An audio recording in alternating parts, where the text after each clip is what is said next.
Good afternoon. This is Pamela, and you're listening to Watchman on the Pod.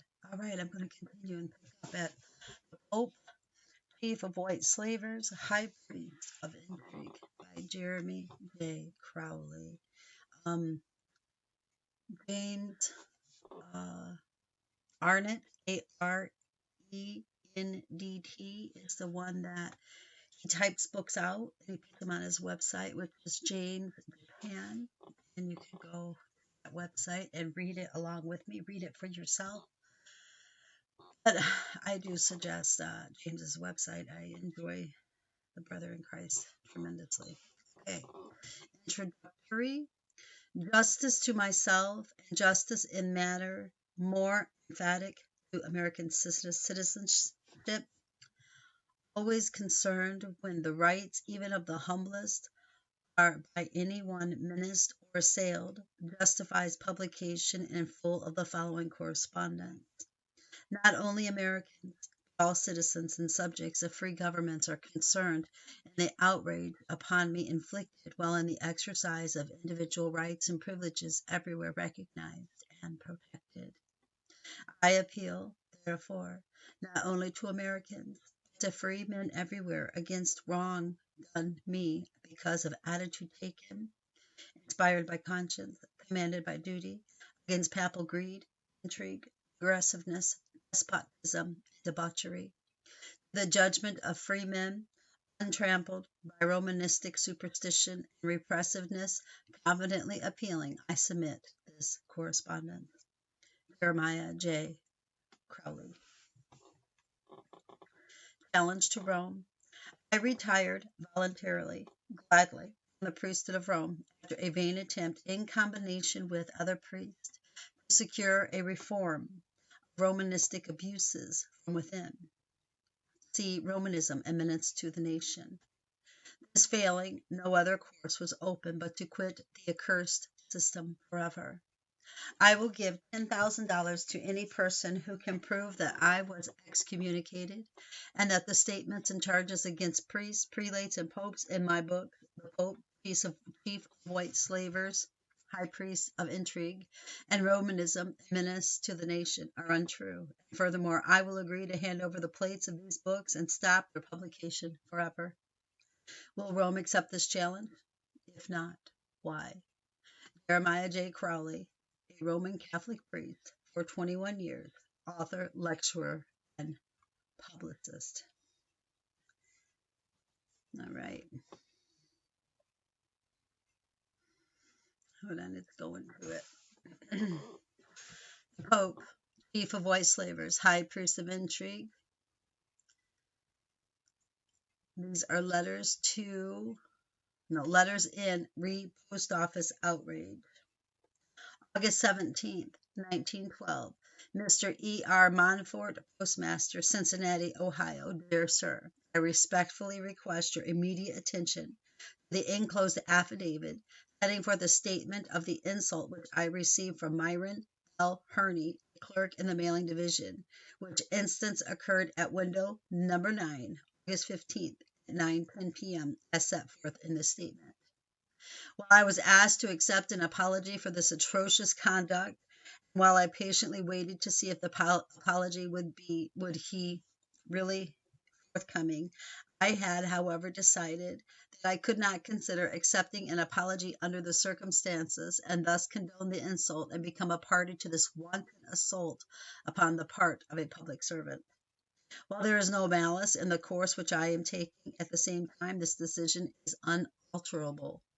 Should this man remain in the postal service, and should you see fit to ignore this letter, please remember that in doing so, you are committing yourself to a policy that will protect postal employees in almost any insulting conduct which it may occur to them to inflict upon the public.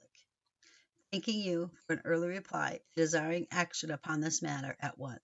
I am very sincerely yours, Jeremiah J. Crowley. Affidavit.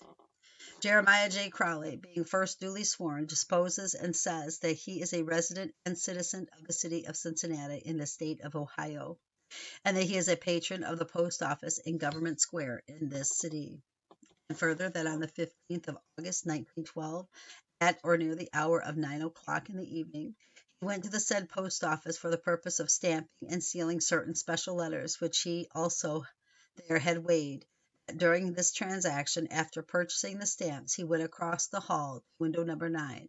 That there, while sealing certain envelopes with mucilage, there provided a certain clerk, then unknown to the said Jeremiah J. Crowley, came to this window and said, "You better hurry up if you want to catch the Detroit mail." At then, the said Jeremiah J. Crowley replied, "Thank you. Some of my mail is for the West." And further, that just at this time an unknown man stepped up to the window and asked this clerk when the next mail went to New York. The clerk replied, giving him the information that then the same man asked when this mail would reach New York, and also asked about the sealing dates of certain mail streamers for Great Britain. And further, that this certain mail clerk answered the questions, and the man, after thanking him, went out, and that immediately this clerk began singing or humming these words: "Great Britain and Ireland, Scotland and Wales, I'm an Irishman, my name is Herney, and I'm from the parish of blank, County Galway, Ireland." And further, just at this time, while receiving parcels of letters from the hands of the said Jeremiah J. Crowley and placing them on the receiving desk behind the window, the clerk asked, "Are you an Irishman?" After a pause, he repeated this question thus: "Did you come from Ireland?" And further, that the said respondent replied to this question: "Yes, I was born in that country." And further, that the said mail clerk, with illy concealed anger, asked the question: "Are you a Catholic?" And further, to this question, the said respondent replied, "I am, in the broad and real sense of the word." But the said clerk further asked, "Do you go to church?" To which the said Jeremiah J. Crowley said, "Which church?" And that to this question, the certain mail clerk, whose name the deponent has since learned to be Myron L. Herney, replied, "The Catholic Church." And that to this, the said deponent replied, "No, I do not." Said deponent further states that when the said Myron L. Herney did viciously and angrily, insultingly say, "I do not give a blank about you, and I refuse to talk to you," that then and there said Jeremiah J. Crowley, in substance, uttered this rebuke: "Young man, I did not ask you to talk to me. I came here to mail my letters. While doing so, you asked me questions. I answered you politely, and you have no right to use such language to me or anyone else. You are a public servant and should discharge your duties without insulting any patrons of this post office." And further, said deponent states that the said Myron L. Herney repeated the above foul, filthy, obscene, and unmentionable word, adding to it others still more foul. Then said Jeremiah J. Crowley spoke of reporting this conduct to Mr. Montfort, Postmaster, and that the said clerk Myron L. Herney said, "I don't give a blank or a blank for you or Montfort or anyone else who doesn't go to the Catholic Church." The deponent further states that it is his belief that the said wanton assault was made in order to provoke a personal attack from him. The deponent further states that he then turned away and left the said window, and reported this matter in full to Mr. Rain, the assistant superintendent, who was then in charge of the post office building, in his private office. And further, the said Mr. Rain agreed with said Jeremiah J. Crowley that this assault was of so vile and filthy a nature that the post office department could not continue such employee in the service. And further, that the said Mr. Rain offered to bring the said Myron L. Herney before his deponent and cause him to apologize for his language. The said deponent did then and there patiently wait while Mr. Rain went ostensibly to bring the said Myron L. Herney into the office for the purpose of apologizing. And that after waiting sufficient time, said deponent left the post office without seeing either Mr. Rain or Myron L. Herney again. And now, finally, the said Jeremiah J. Crowley does here state and set forth the fact that the words which were used by this mail clerk Herney, and represented in the above by blanks, are so vile and unspeakably vulgar that he refrains from inserting them herein at this time, that he is prepared to repeat the same upon oath at any time or place before any notary public or judge of a court of record. And further, The said Jeremiah J. Crowley, as an American citizen and patron of the Cincinnati Post Office, does hereby demand the dismissal of the said Myron L. Herney from the Postal Service of the United States in the name of decency and for the protection of the public. And further, respondent saith not. Signed, Jeremiah J. Crowley. Subscribed and sworn to me before the 17th day of August, 1912, in witness whereof I append my seal and signature, signed Earl R. Passell, Notary Republic, in and for Hamilton County, Ohio. My commission expires 17th of March, 1913. Executive decision, United States Post Office, Cincinnati, Ohio. August 17th, 1912. Jeremiah J. Crowley, Esquire, 619 Johnson Building, City. Dear Sir, receipt is acknowledged of your letter of August 17th, 1912, relative to conduct of one Myron L. Herney, a post office clerk, and the matter will receive my personal attention. Very respectfully, E. Monfort, Postmaster. United States Post Office, Cincinnati, Ohio, August 24th, 1912. Mr. Jeremiah J. Crowley, Johnson Building, Cincinnati, Ohio. Sir, I enclose you herewith copy of the reply of Mr. Myron L. Herney for your information and for any further action you desire to take. Very respectfully, Elias R. Monfort, Postmaster. Mr. Myron L. Herney, Stamper, Mailing Section, Post Office City. Sir, charges have been filed against you for improper and discourteous treatment and profanity in your intercourse with Jeremiah J. Crowley, who had business at window 9 of the post office on the evening of August 15, 1912. You are hereby directed to reply to these charges in writing within 10 days from this date. A copy of such charges submitted herewith. Respectfully signed, Elias R. Monfort, Postmaster, enclosure AED, Cincinnati, August 23rd, 1912. Elias R. Monfort, Postmaster, replying to charges filed against me by Jeremiah J. Crowley, beg to state that they are absolutely, entirely false. I was working at window 9 on the evening of the 15th and was humming to myself, but not the rot which the man says he heard. It sounds to me like the ravings of an unsound mind. This Mr. Crowley came to the window, and without a word from me, other than to ask if he had any mail for Detroit, as it was then closing time for that mail. This Mr. Crowley said, "You seem to be very happy." I answered, "I am always happy." "How is that?" he answered. I answered, "They say an Irishman and a Negro are always happy." "You are Irish," he said. I answered, "My father was born in Ireland." "What part?" he asked. I answered, "County Crowley. That is where all the Catholics come from." He said. I answered, "Yes, I am a Catholic." I noticed that named Jeremiah J. Crowley on the package he had mailed, and said, "Crowley is an Irish Catholic name, isn't it?" He then became angry and said, "I'm here on business and not to be questioned by such as you." I then said, "I have answered your personal questions without." He did not give me a chance to finish the sentence. He said, "You are a public servant and you are here to answer questions, not such questions as you ask." I answered. He then said, "I shall report you to Postmaster Monfort." I said, "You can do as you like." This is all the conversation I had with Jeremiah J. Crowley. He afterwards called on Mr. Rain. I do not know what was said, but Mr. Rain came over to me. I was then canceling mail at the Cummins pickup table. Mr. Rain said, "This man said you insulted him and demands an apology." I told Mr. Rain that I had not insulted this man, but that if he thought an apology was necessary, I would offer one. I then went into the office with Mr. Rain, but Crowley had left. Barely 2 minutes had elapsed during the time Mr. Rain spoke to me and the time I went into the office. I wish to state that never in my life have I used foul or vulgar language. I have had very strict home training in that respect, not only from my parents, but also from my older brothers and sisters. I have been in the service 3 years, 2 years, and 1 month as a substitute, and about 11 months as a regular. And there is not a man in this office who can truthfully say he ever heard me use such language as this Jeremiah J. Crowley says I used. There is not a man in this office who could say I have ever had an argument with him about religion or any other subject. Then, does it seem possible that I would risk my position, especially after subbing so long, by arguing with a total stranger whose position or influence I knew nothing about? I cannot afford to take such a chance, not only because I respect the position I hold, but also because I have a family to support and I am also paying on my own home.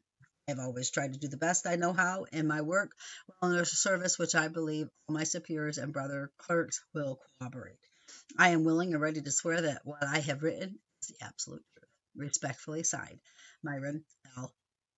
Kearney Cleric Mailing Division, United States Post Office, Cincinnati, Ohio, September 18th, 1912. Mr. Jeremiah J. Crowley, Johnston Building, Cincinnati, Ohio. Dear Sir, on August 24th, I mailed you a copy of the reply of Clerk M. L. Herney to the charges you made against him for your information and for any further statement you desire to make. The matter is not yet closed, and I would be glad to hear from you on the subject before making a report in the matter. Very respectfully, Elias R. Monfort, Postmaster. Executive Decision, United States Post Office, Cincinnati, Ohio, October 24, 1912. Mr. Jeremiah J. Crowley, Johnston Building, Cincinnati, Ohio. Sir, again referring to the charges against Clerk Myron L. Herney, I must dispose of this case. I would be glad to have you come to my office at 3 o'clock tomorrow to meet the post office inspector and Clerk Herney for an examination of the questions at issue between you and the Clerk Herney. Kindly advise me by telephone whether you can come at that time, or if not, what time would suit you, and I will arrange to have all the parties together. This case must be disposed of. Very respectfully, Elias R. Monfort, Postmaster. October 24th, 1912. Mr. Elias R. Monfort, Postmaster. Dear Sir, I have received your various reminders regarding the Herney case. Mr. Herney's letter, which you forwarded to me through the United States mails, added to his previous profanity and vulgarity the further insulting statement that my specific charges against him were not only absolutely and entirely false, but likened to them the ravings of an unsound mind. Compare this denial with his offer to apologize. In the absence of any apology from him, and with further insults added to the original, as above quoted, the matter is in your hands. When you are through with the case, you can advise me of the results if you choose. I do not feel that at present I have anything further to do with this case. Any further action on my part must depend on your own attitude. I am very sincerely yours, Jeremiah J. Crowley.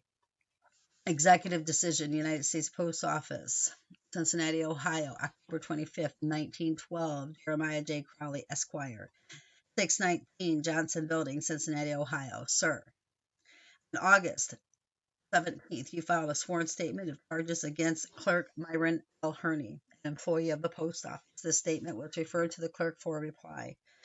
He replied, and a copy of his reply was, on August 24th, mailed to you for your information and any further action you desire to take. No reply was received.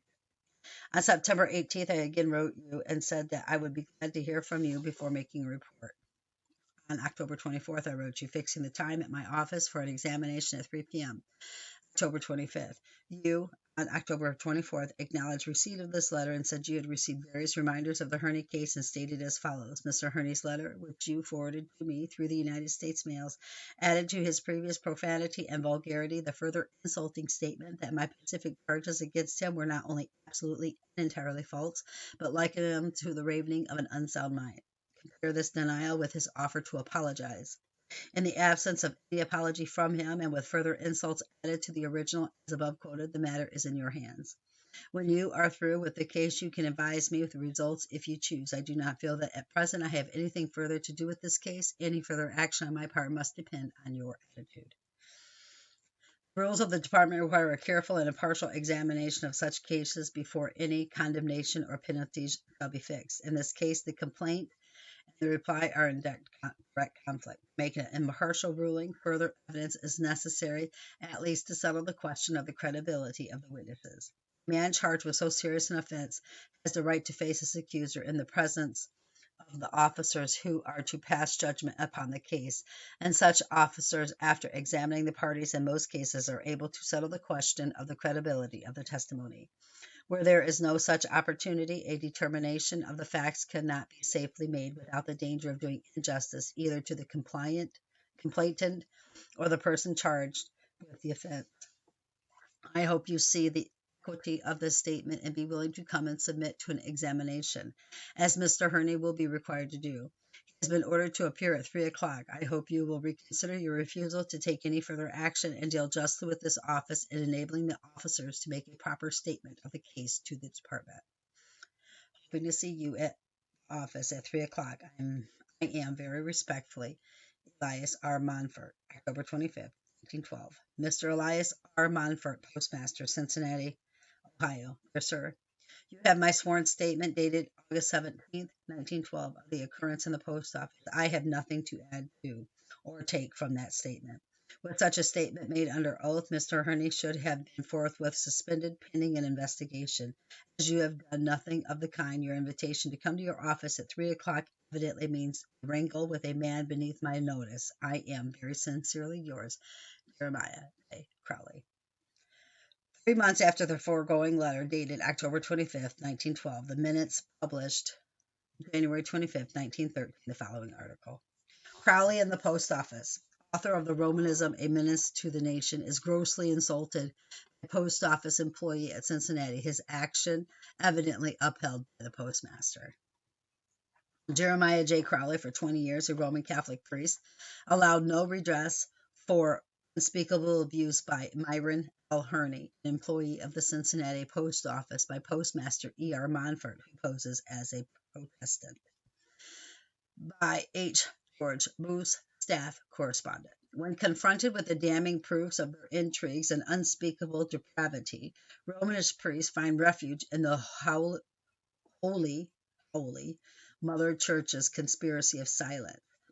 But renegade Protestants and non-Romanists who are sufficiently Rome-sored when confronted with an official duty that might incur the anger of the Duke, resort to conspiracy of concealment.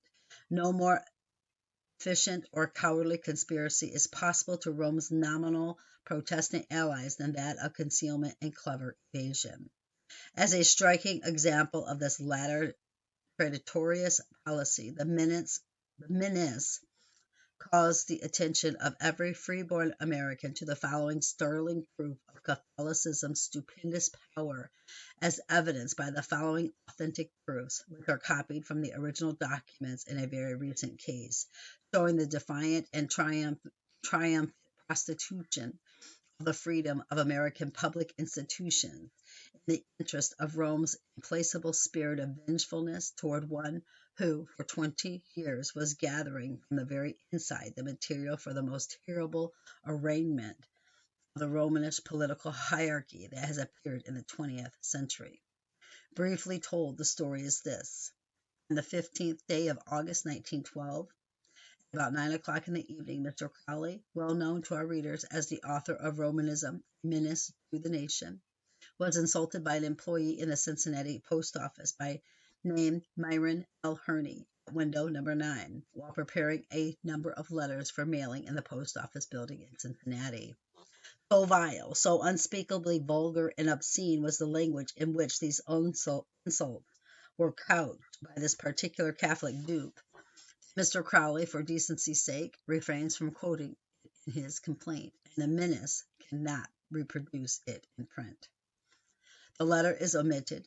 Following, however, is a verbatim copy of the sworn affidavit of Mr. Crowley, which accompanied his letter of complaint to Mr. E.R. Monfort, Cincinnati's post office. We would especially call every menace reader's attention to this sworn affidavit, remembering that if there is a single false statement in it, Mr. Crowley is subject to prosecution. After you have read carefully this simple statement of the treatment accorded an American citizen at the hands of an employee of the governmental service, in pursuance of a deep-laid plot to inveigle Mr. Crowley into a personal brawl wherein, if goaded to the pitch of resentment, the Romanist masters calculated he might strike this cowardly fool and thus give him apparent opportunity to safely assassinate this undaunted foe of Romanism. We would particularly invite your closest scrutiny to the dilatory protective tactics which Mr. Monfort, the recreant Cincinnati post office, saw fit to resort to, the unblushing protection which he has accorded to this Catholic cur. Here follows my affidavit. Postmaster Monfort acknowledged the receipt of Mr. Crowley's affidavit and charges, promised that the matter would receive his personal attention. 7 days later, Mr. Crowley received a letter from the postmaster, together with a letter from Clerk Herney, denying the charges, but making admissions which showed that he was evading the truth, and that Crowley's charges were true and correct. He even states that he had previously agreed to apologize to Mr. Crowley, notwithstanding the fact that he protested his innocence. In his own statement, which bears evident remarks of recommendation from either a priest or a Jesuit, this Catholic Herney makes a fatal blunder when he says, I told Mr. Rain that I had not insulted this man, but that if he thought an apology was necessary, I would offer one. Why be so ready and willing to volunteer an apology if he had not insulted Mr. Crowley? And what valid reason does this Catholic Herney produce to avoid the dismissal from the postal service that his guilty conscience tells him is so richly merited? Does he prove innocence of his charge? Far from it. His denial is not even in the form of an affidavit, but he whines in the closing. I am willing to swear that what I have written is the absolute truth. But at the same time, he was extremely and curiously careful not to do so. No, his real plea is confined in the fact that he cannot afford to be dismissed because, forsooth, he has a family to support and is also paying on his own home.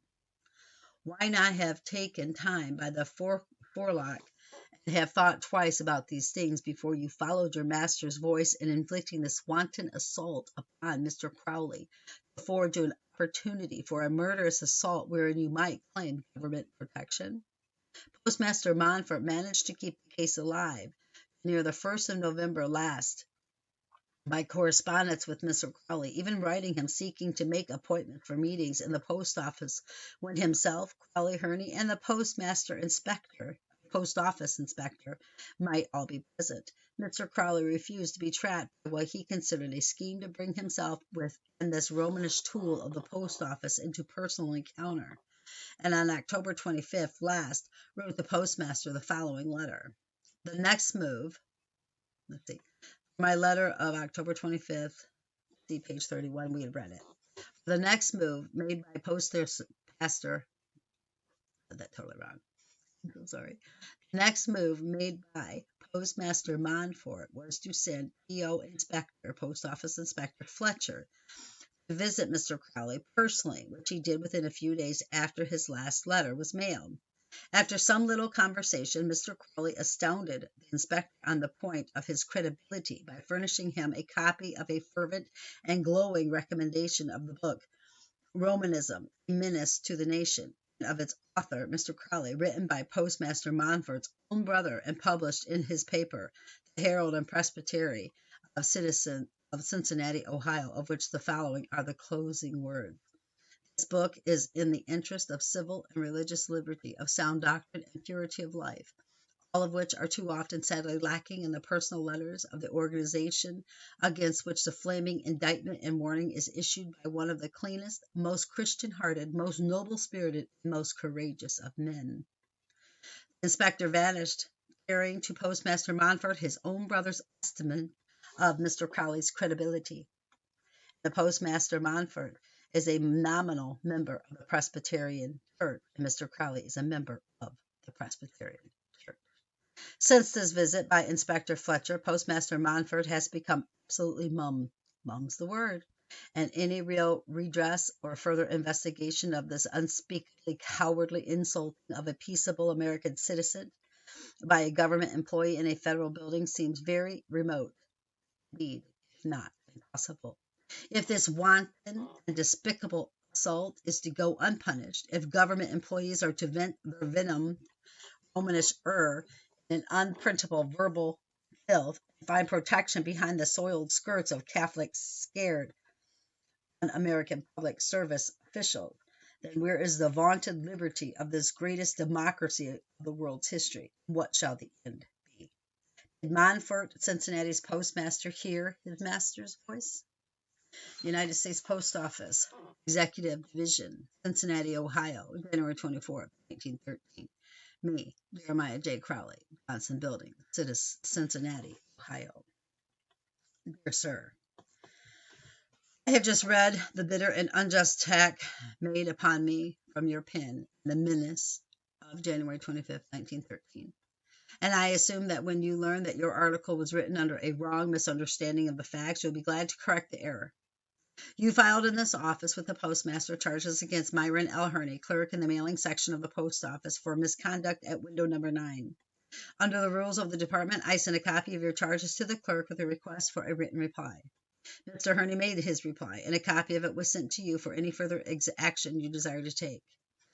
It was in direct conflict with your statement. No reply was received from you. On September 18th, I wrote you again, calling attention to former letter, and no reply was received. On October 24th, I wrote you, fixing the time for a hearing at my office on October 25th at 3 p.m. You replied the same day saying that the answer of Clerk Herney was a new insult and refused to take any action further, and added any further action on my part would depend upon your attitude. On October 25th, I wrote you at some length, giving reasons for an examination and emphasizing the importance of determining the credibility of the evidence insofar as it was in conflict, and saying to you that the rules of the department require a careful and impartial examination of such cases before any condemnation or penalty shall be fixed. In this case, the complaint and the reply were in direct conflict. Make an impartial ruling. Further evidence is necessary, at least to settle the question of credibility of the witnesses. A man charged with so serious an offense has a right to face his accusers in the presence of the officers who are passing judgment upon the case, and such officers, after examining the parties, in most cases are able to settle the question of credibility of the testimony. Where there is no such opportunity, a determination of facts can be safely made without danger of doing injustice either to the complainant or to the person charged with the offense. I hope you will see the equity of this statement and be willing to come and submit to an examination, as Mr. Herney will be required to do. He has been ordered to appear at 3 o'clock. I hope you will reconsider your refusal to take any further action and deal justly with this office in order to enable the officers to make a proper statement of the case to the department. You replied on October 25th, asserting that I ought to have suspended Clerk Herney, and saying, as you have done nothing of the kind, your invitation to come to your office at 3 o'clock evidently means a wrangle with a man beneath my notice. The rules of civil service are very rigid as to the manner of examining a charge against a delinquent, and this office has no power to suspend an employee without the approval of the department, which is not granted in cases of this character. I requested the chief of the post office inspection department to permit an inspector to be present during this examination for the purpose of preventing any unnecessary wrangle, and also to reach the correct conclusion as to the merits of the case. I never express an opinion until after this is done, no matter whether I have formed an opinion or not. You made the charges and failed to prosecute. I, therefore, on October 29th, sent the case with all the papers on both sides and an abstract to the Department of Washington, and from that time it has been entirely out of my hands, and the department ordered the post office inspectors, over whom I have no control, and who are a distinct departmental branch of the service, take up and determine this case. They have had it in their hands since that time, and so there is no ground for the charge that I was dilatory. I understand an inspector did call upon you and also examine Mr. Herney, but as to the course of action or what was done, I have no knowledge, so that your statement that the Cincinnati postmaster heard his master's voice is groundless. I have no master except my chief in Washington, and in all cases involving religion and politics, I have strictly and impartially followed the rules of the department, and did not treat this case as a religious case, but as a case in which a patron of the office complained of improper treatment by an employee of this office. And if you had appeared at the examination in October, the matter would have been settled and the controversy ended. Your statement that Inspector Fletcher reported to me an estimate of my brother as to your credibility is without foundation, as the inspector does not report to me, but reports through the inspection department at Washington, and I have not seen his report or anything connected with it. If you have any doubt about any of these statements, I will be glad to have you call at my office, and I will show you the evidence, as I have carbon copies of the entire transaction. I have a right to presume that, when acquainted with facts as an honorable man, you will make restitution. Respectfully, Elias R. Monfort, Postmaster. Making no reply to Postmaster Monfort's letter of January 24, 1913, inspired evidently by fear of the ministers' criticism, I was, on January 29, 1913, made recipient of the following. United States Post Office, Executive Division, Cincinnati, Ohio, January 29, 1913. Jeremiah M. Crowley, Johnston Building, Cincinnati, Ohio. Dear Sir, I have not received reply to my letter, January 24th, nor have you called my office for an interview. Unless I hear favorably from you, I shall write to the menace and demand that my letter to you should be published as my defense, as I cannot reach 500,000 people in any other way. If they refuse, then you are forcing me to publish a pamphlet containing the correspondence and send it to 20,000 Protestant preachers and societies in order to set myself right before the public. This is the first time in 40 years of public life that I have been publicly charged with unfair treatment of anyone. You can set the matter right, and as a fair-minded man, you can correct the mistake that you have made. Sincerely, Elias R. Montfort, Postmaster. Executive Division, United States Post Office, Cincinnati, Ohio, January 24th, 1913. Publisher, Menace, Aurora, Missouri. Gentlemen. In your paper of January 25th, you have an article in which you hold me up to contempt and which is in itself libelous, and believe when your attention is called to it, you will make such corrections as will set the matter right. I have written to Mr. Crowley and enclosed a copy of the letter sent to him. By this letter, you will see that this office made a very strong effort to have Mr. Crowley appear at the examination of Mr. Herney, which he refused to do, which of course delayed the case. After he had refused, the matter was reported to the Department of Washington and put into the hands of the post office inspectors for examination, which took the matter entirely out of my hands on October 29th, since which time I had nothing whatever to do with the case, nor have I heard from the department what had been done. Trusting that you will see that, by want of information, I have been placed in a false position, that you will correct the same. I am sincerely, signed, Elias E. Montfort, enclosed, Postmaster.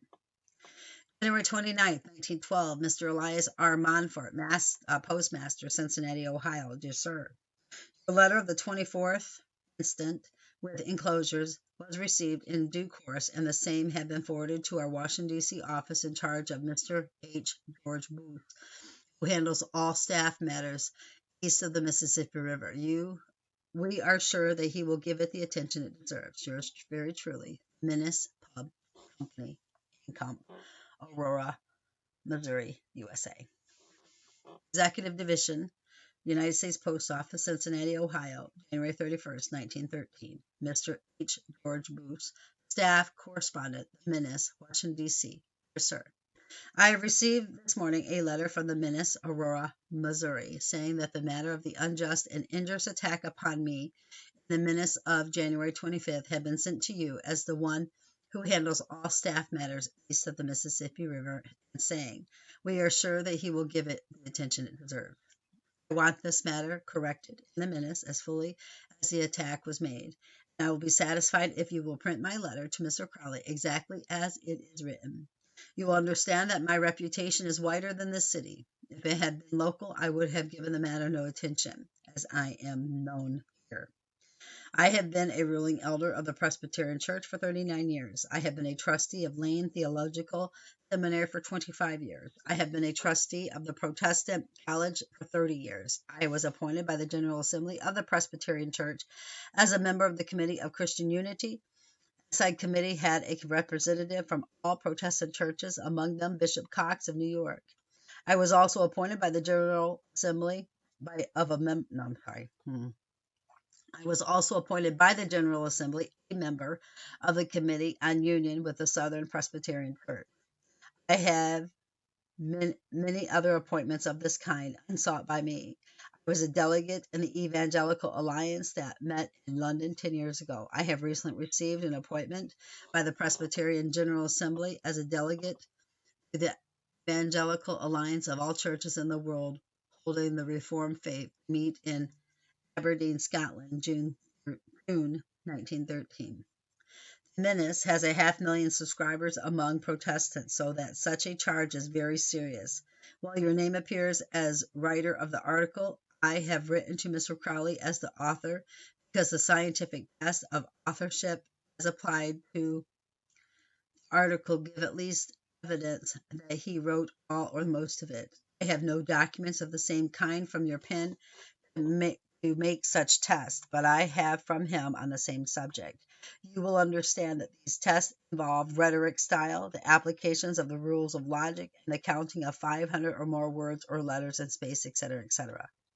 I have never found two men with the same literary style. Closely inspected, the test would show close similarity in authorship, so that these tests are prima facie proof of authorship. As your name appears as the author, you are, of course, responsible. But I assume that your sense of fairness, when you understand the situation, will lead you to make such corrections as will set me right before the world. Very respectfully, signed, Elias R. Monfort. Cincinnati, Ohio, February 13th, 1913. Mr. Ellis R. Monfort, U.S. Postmaster Office, Cincinnati, Ohio. Dear Sir, I'm very sorry that I have been too busy to acknowledge before this the receipt of your letter and enclosure of January 31st. I desire to say that you are mistaken as to Mr. Crowley's having been the author of the article in question, as I wrote every word of it myself.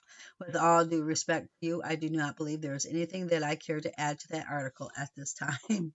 Whoa! Very respectfully, H. George Booth. Wow, you like put him in his place. Sorry, that was just funny. Okay, that ends that part. Next time we will pick up, and it'll be letter to President Taft. So obviously, this postmaster he went like way above. I mean, I guess if people are offended, they'll go that extra mile. Isn't that just crazy? Just not even drop it and go on. That is just crazy. I don't even know what to say on that. I mean, that's like two little hens, fighting over the roost or something. Anyway, keep your eyes on Jesus, brothers and sisters. Your nose in the book, which is the Word of God. And embed the Word of God upon the very tablets of our hearts, so you and I will not sin against God or be deceived. I love you all so very much. You have a blessed day.